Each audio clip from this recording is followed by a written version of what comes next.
Hi, everybody. Welcome to Stop Being Sold, a community of informed consumers who are sick and tired of being sold financial products they don't understand or need. So if you're tired of being a transaction, make sure to subscribe to the channel and also like this video. Helps us grow the channel and also lets us know that you like the content we're putting out there. How are you today, Brian? Hey, Michelle, I'm doing great. How are you doing? Good. Thank you so much. So today we're going to talk about self-directed IRAs. Specifically, are they a bad idea or not? If you watch this channel, you know that we do quite a few videos on IRAs. We've done types of IRAs, Roth, deep dives into Roth, traditional, simple, what else, SEP, you name it.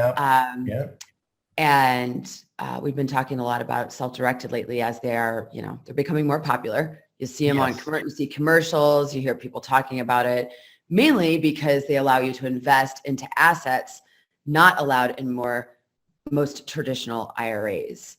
So, really expanding actually. And you'll see a lot more videos, Michelle, I think that we need to do on this and cover some of the different items that you're allowed to invest in. Sure. And the reason why we want to do more of these videos is the fact that you, the consumer, are asking for this. You're watching these videos and you're seeing, wait a second, what about, can I do gold? What can I do with gold? What about real estate? Crypto. How about commodities now that commodities are going through the roof? Should we go do this? So we need to do multiple more videos on this topic. So, okay. Well, so, I'm just going to hand it over to you. Let's start with the question. Are self-directed IRAs a bad idea? What's your take? No.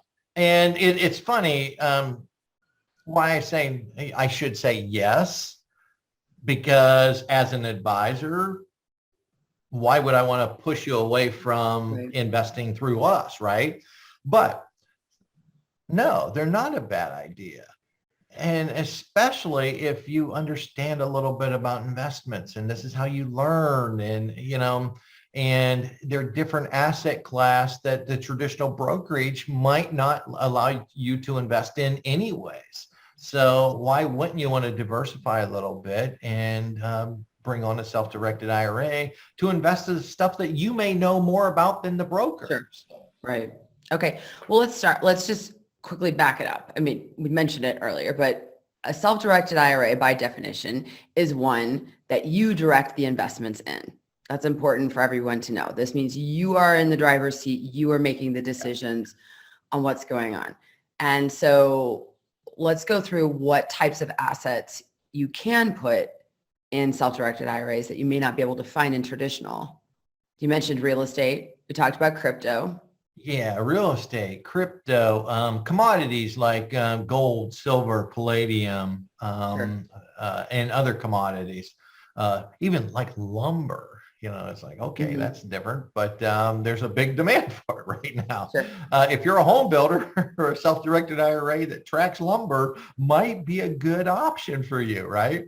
Also, we see, Michelle, we see tax liens. That was a big one for a long time. I'm not seeing as much as I used to. It's still out there, but there used to be a lot of commercials advertising that, hey, open up a self-directed IRA and get these tax liens and be the tax man, basically collecting taxes from people, and limited partnerships. And there's other alternative investments. And I'm sure, Michelle, this is going to add in the future. As more things come about, we'll be allowed to invest in them also in the self-directed. So what are the rules? Like, what makes it different? Or I guess let's just back it up. What investments aren't allowed? According to IRS, here's some items that are not allowed. Collectibles, which could include like works of art, antiques, rugs, any alcoholic beverage. So you see all these celebrities and rock stars, whatever, they're making their own tequila brands or whiskeys today, right? Well, you can't invest through these according to IRS. Okay. Or anything also else like trading cards, anything like that, trading card. Anything that IRS says is a collectible. So, and what else? Another thing is life insurance. So per the IRS, an IRA cannot invest into life insurance. So there's two big things right there. Okay. All right. So what else do people need to know about, like, what other rules are there about IRAs? Okay. Here's the big gotcha. And you really have to think about this closely. IRS says, Michelle, if you have a self-directed IRA, you cannot work with a disqualified person. This is key. Okay. A disqualified person is someone like your spouse, your immediate family members, any entities that you own. And what IRS is saying, Michelle, is you personally cannot benefit from the investments inside the IRA. Okay. So you can't, and let's use a quick example of real estate. Let's take real estate. Let's say you own an investment property. You drop that investment property inside your self-directed IRA. You can't go and have someone that pays you like Airbnb rent for a week or a month or for a night or whatever and drop it into your personal bank account. The self-directed IRA has to earn it, not you. There's the disqualified person. Anytime that you break that rule, the whole thing is exempt, and IRS can force you to liquidate that account and pay full taxes on it immediately. Okay, so when you say the whole thing's exempt, it means that you immediately may have to, I should say, liquidate the entire account, and then hold self-directed IRA no matter what else is in there if you break the rules. So okay, all right, so that's one thing. I mean, we're talking about, is it a bad idea or not? If you're not willing to know the rules, keep up with the rules, and stay on top of it, and adhere to the rules, it's probably not, a self-directed IRA is probably not right for you. Right. And, we use real estate, for example, but another one is you can't take the income from the investments, whatever that income may be. Let's say a tax lien or whatever it may be, and you earned $1,000 from it. You can't place that $1,000 in your personal bank account. It's got to go into the self-directed IRA, and that's the portfolio it has to stay in, or you'll break that rule. But there's some other transactions are not allowed also. Let's talk about that. My next question was, what transactions aren't allowed other than what you've mentioned? Yeah, this is the same thing. On the same lines, a prohibited transaction, again, like I said with the other, immediately makes your whole IRA taxable, not just part of it, the whole thing. All of it. So here's some examples. You can't lend or give money to a disqualified person. So you can't lend money that's inside your self-directed IRA to your brother or to your wife or to your son or daughter. You can't transfer assets from the IRA to one of them disqualified people.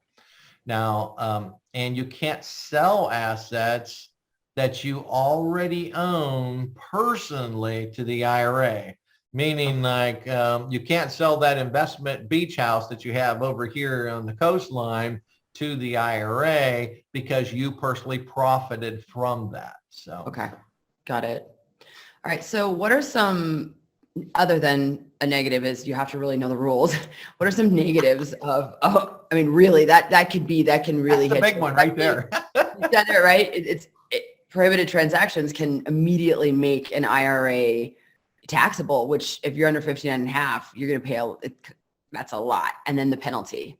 Yeah. 10% penalty. So, and there's no rolling it over. IRS says disqualified. Give me my money. Okay. So what are some other negatives of opening up a self-directed IRA? Okay. Think about this one. This is a big one too. This goes back to the title, self-directed. Okay. Mm-hmm. Meaning you have to do everything, including give yourself investment advice. Because wherever you hold that self-directed IRA, that custodian, Michelle, is not allowed to give you investment advice.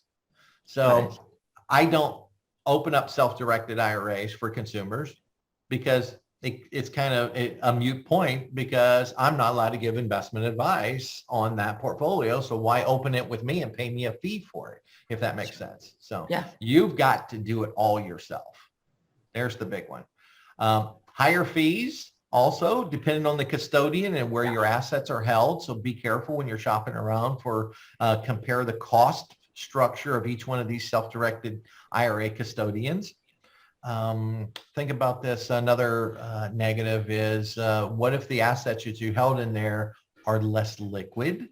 Right. Meaning that you can't sell them. Let's say you've got investment properties in there that aren't earning anything right now and you can't sell them because the market is down on real estate. Back in 08, 09, think of how many foreclosures there were in the housing market. Well, that Right. also hurt investment properties. So, and then a big one, we talked about it already quite a bit, is compliance and following the IRS rules, because they're all Falls on on you. you. You're Yep. responsible for this. So, Okay. So, I mean, going back to that original question, you said no, but really the answer is if is a self-directed IRA a bad idea, it really is going to depend on the individual. right, right. So let's cover, we talked about negatives. Let's cover who it's good for. Self-directed Okay. IRAs are good for, I should say. This is perfect. It's a great product. I have a self-directed IRA. So, but I'm also in the investment space. So I love investing. If you love investing, maybe a great space for you. If you like researching your own investments, Mhm. if you want more control over your own investments, if you want the potential to increase returns from stuff that's not in the normal brokerage accounts, right? And then also, what if you want to hedge your investments against volatility or economic conditions? You know, gold's a hedge. Crypto could be a hedge depending on which article you listen to, right? So, and same thing with real estate. Real estate could be a hedge and bring in income for you. So there's a lot of good reasons and why a self-directed IRA is good for people. And that's some of the ones of who it's good for. So.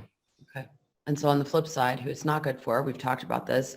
If you have little or no investment experience or you don't want to, that's the key. That's the big one. Right? If you don't pay attention to details is another one. That's the big, I think that's the biggest one. If you're not going to go and do the research on the rules and you break the rule in the first 6 months or whatever, all of a sudden, oh, it's a taxable event and you're freaking out. Well, and on that note, if you don't have time to do the research, right, that's another one, or, you know, and you have to keep up with these rules. And if you're after just a short-term gain, why put it in a self-directed IRA? I mean, heck, you can go trade crypto without putting it in a self-directed IRA and trade it on your own if that's what you want to do. You can flip houses on your own without putting it inside a self-directed IRA, right? And, you know, if you're after just a short-term gain, no, stay away from it. It doesn't make sense. All right. We've failed to mention, but we did a video on types of IRAs. If you are currently looking for an IRA or you already have one and you want to know more, go check that out. We'll put the link below in this video. It just covers the different types of IRAs and, like, you know, pros and cons of each. Highly suggest checking that one out. All right. Is there anything else we need to know about self-directed IRAs before we wrap up? Just do your own research. DYOR. That's it.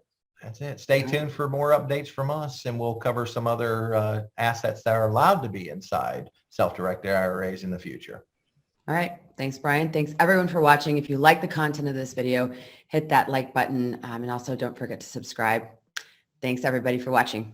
Thanks, Michelle. Thanks, everyone.